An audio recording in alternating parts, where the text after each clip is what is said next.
Siguro kung may gusto man akong balikan, yun yung araw na ako ay iyong niligawan na sana hindi na lang kita pinayagan. Kung sa huli ay ako lang din pala ang uuwing luhaan. Hindi naman sa bitter ako, pero ramdam ko kasi ang sakit nung ako'y iniwan mo. Yung iniwan mo nang hindi ko alam kung ano ba yung dahilan mo. Tapos nalaman ko na lang na siya pala ang dahilan kung bakit iniwan mo ako. Yung pakiramdam na tinago sa'yo ang katotohanan na dapat mo sanang malaman na habang kayo ay may iba siya, may iba na siyang nagugustuhan. Yung habang kayo, ayun, nandun siya kasama yung iba.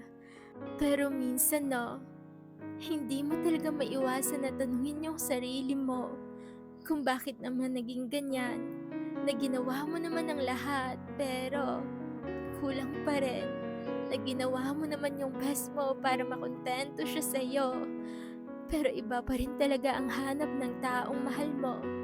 Ang sakit 'no, kasi pilit mong binubuo ang kayo, pero sa kakapilit mo, sarili mo naman pala ang masisira nito. Kasi durog na durog ka na, pero lumalaban ka pa rin sa taong hindi ka naman mahalaga. Kaya bago pa matapos ang tulang ito, eto ay mensahe na para sa'yo na kung hindi siya makontento o hindi makontento yung partner mo, walang kulang sa'yo. Nagkamali ka lang talaga ng taong pinili mo. Kaya next time, kilatisin mo muna bago mo mahalin ito para di masaktan yung puso mo.